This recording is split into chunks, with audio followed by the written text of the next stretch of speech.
Well. Good morning. We have Swiss Gold Global, independent business owner, network marketing training, number 141, I believe. Hey, Paul, can you hear me?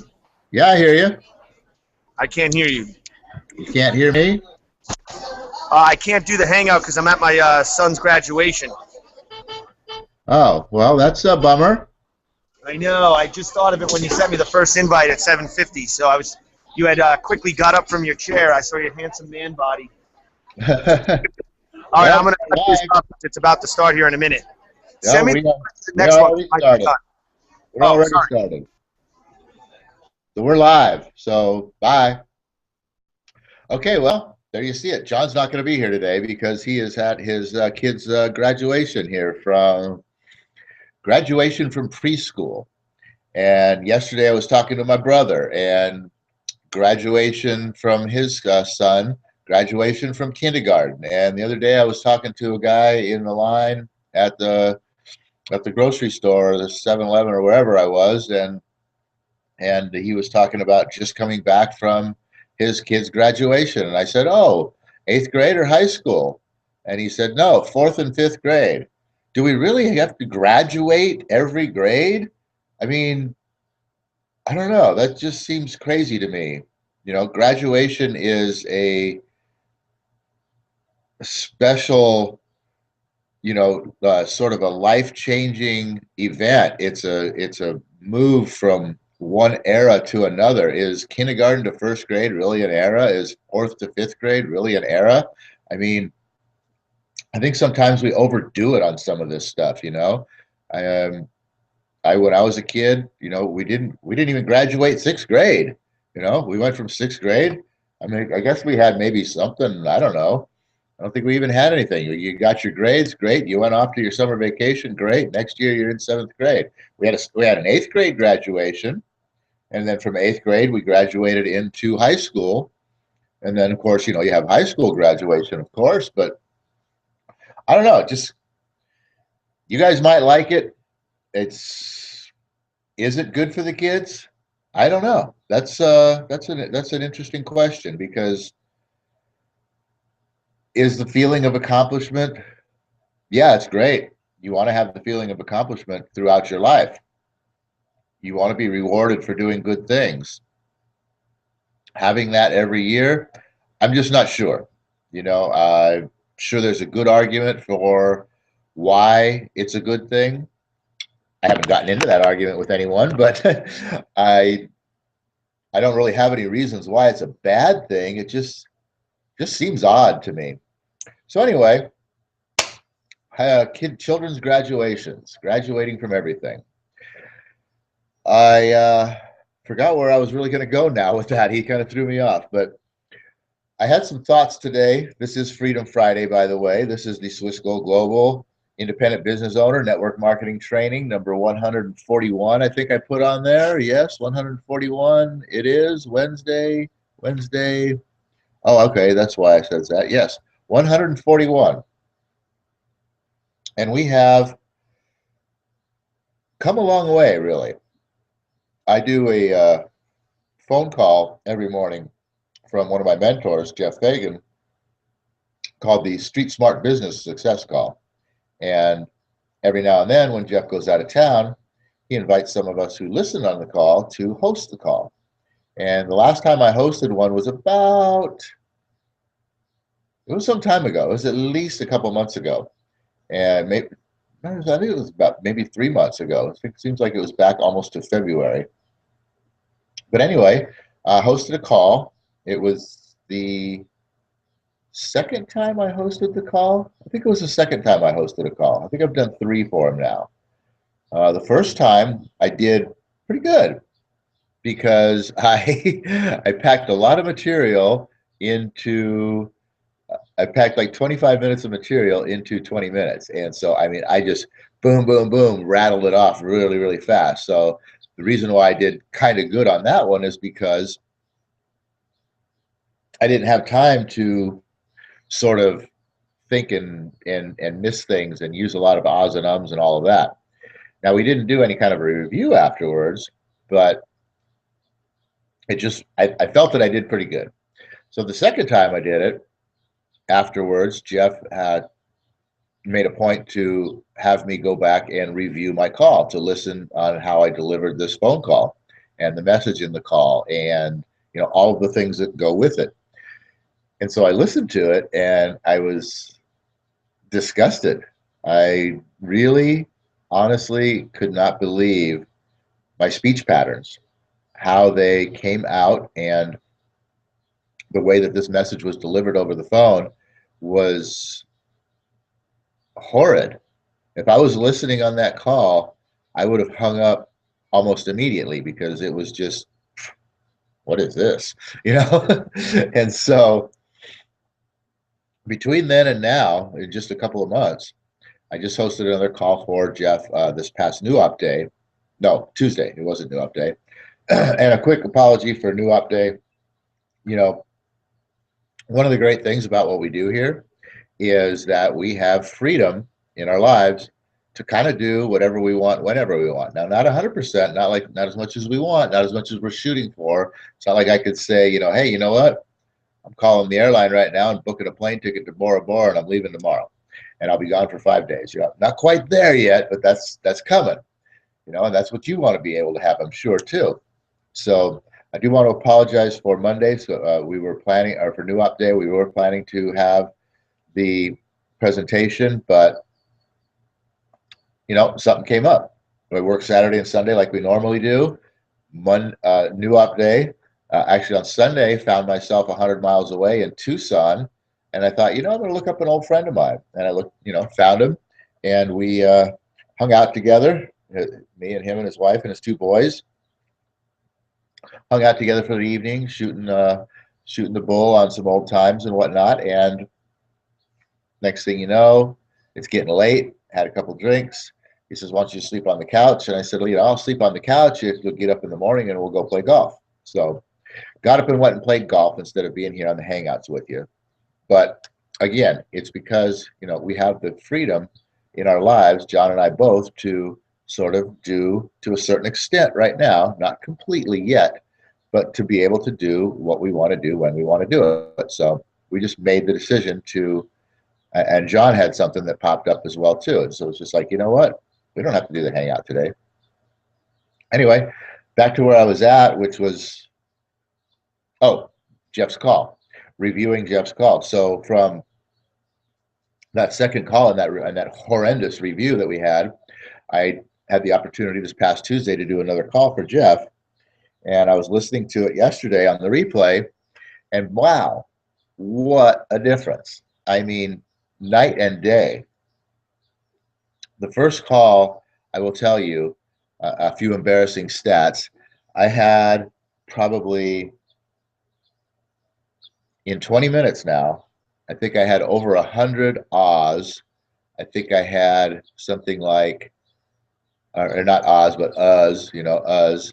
I think I had like, oh gosh, I'm going to guesstimate it was probably about 45 I think I had ums right there. I think I had ums again, also about equal to the is my big problem, or was my big problem. And when I listened to the call from Tuesday, there was only 8 uhs, 4 and 4 ums. And 2 of the actually kind of fit into the delivery of the message. So they weren't really so far out of place. Whereas the first time, man, it was, I don't know how I got anything in edgewise between and that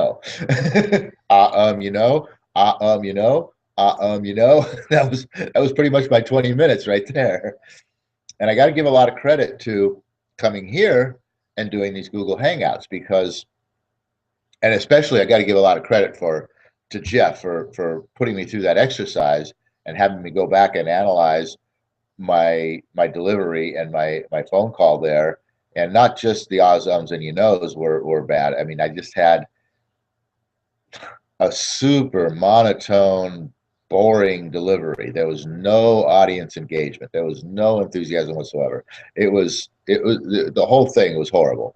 And so, but becoming aware of that, seeing it, listening to it, seeing where the problems were, seeing where better changes could be made, and then being able to practice all of that here on the Hangouts. As you can tell, I'm not using and in these Hangouts much unless I get caught and I'm lost somewhere, and that's when those things still pop out. But there's more and more knowledge going into my brain, and it's easier for me to draw from some of that knowledge and perpetuate a conversation without having to give those ums and knows. And if there is a hesitation, I've come to the place where I can pause instead of feeling like I have to fill that space with an or. And just a simple pause gives the brain that split second that it needs to pull up the next piece of material that we're going to talk about. So that's kind of an awesome thing. And I want to also talk about where some of this information comes from that we're delivering here, and that is also helping both John and I to grow and become better people and become better speakers and become better trainers and become better educators and become better sponsors and become better people and become more likable and become better in negotiations and all of these things. And I'll tell you, a lot of that stuff, well, I can tell you right now, all of that stuff comes from these things right here. Books. This is a great one right here. The Magic of Thinking. That's an I behind there, not BG. Magic of Thinking Big. That's a great book. This right here is a great audio book that I purchased. The Law of Success in 16 Lessons. That's a great audio book. You can also buy it in hardback. And here's another great set of CDs. This is not a book, but Your Wish is Your Command. Another great set of CDs I've been listening to. And the thing that really has made an impression upon me, because I've been out here on this planet for a number of years. May not look like it. Still pretty young and sexy here, but I've been around for, quite a few more years than many of you out there might be. Maybe not quite as many years as some of you others, but you guys especially, been here as long as me or longer, will understand what I'm talking about more so than the younger folks, because you don't really have as much deeply rooted, deeply ingrained things in your mind, in your subconscious. So it's easier for you guys. The younger you are, the sooner you get started in learning some of this stuff, the easier it is to track off of your old things and track on to the new concepts. And I'll tell you what, the older you get, the longer it takes, the harder it is, for sure. There's no question about it. So for me, I think a big part of my being able to not only speak better here, but learn and implement these concepts into my life in such that, I've gone from 2008 collapse of the economy, into the depths of the abyss, so to speak, on the verge of losing my home to foreclosure, to a number of years of just struggling along, trying to figure something out, trying to figure out a new way to make more money so that I could get caught up on my bills and get myself out of that big hole that I was in. I mean, you talk about a huge hole, pretty much, fairly close to $500,000 in debt, and to work myself back into being in a place in life where I'm living well and enjoying life. And the thing that I found out along the way is that for the first 25, 30 years, I wasn't living well and enjoying life. And I thought I was a positive person, and I wasn't. And I started learning about those things right there, the very basics of who I was. And I started to come to the understanding that who I was creating what I have. And so being able to start working on myself and becoming a better person and being a better speaker and a better negotiator and a better, everything, more likable, all of these things, those are the basic bottom line factors that have sort of propelled me to the point where, quite honestly, like I said, from 2008 till it's going to be June of 2015, for the first time, I will be caught up on my mortgage payments to the point where I can legitimately say in my mind that I will never have to worry about that again. Now my house is still upside down. I still owe a lot of money on it, but that's beside the point. The point is that from this point forward, once I get caught up this time, which I've been caught up before, but it was temporary. It was a temporary situation that I had no idea whether or not it would remain that way. Today, I have the confidence to know that catching up at the end of this month will be the last time I ever have to worry about having to catch up again. I know that. I'm confident in that. And that's a big part of how I've gotten here, is by building my confidence and believing that I can do it and knowing that I'm going to get there. And with all of those things, all of those sort of basic, real basic, simplistic techniques, I guess you might want to call them. Sorry, I got a little mosquito bite on my foot that's itching me a little bit there. I there you go. I I have the ability to believe in myself, to know that I have the confidence within myself to go out there and do what I have to do to be successful, to actually get out there and take the action and do what needs to be done to be successful, to take one step at a time and build upon it each and every time, to get knocked down, to get punched right in the jaw and get knocked down to the ground, and to stand up and shake it off and say, why did I get slapped in the jaw? And and get knocked down here and figure out how to prevent that from happening again.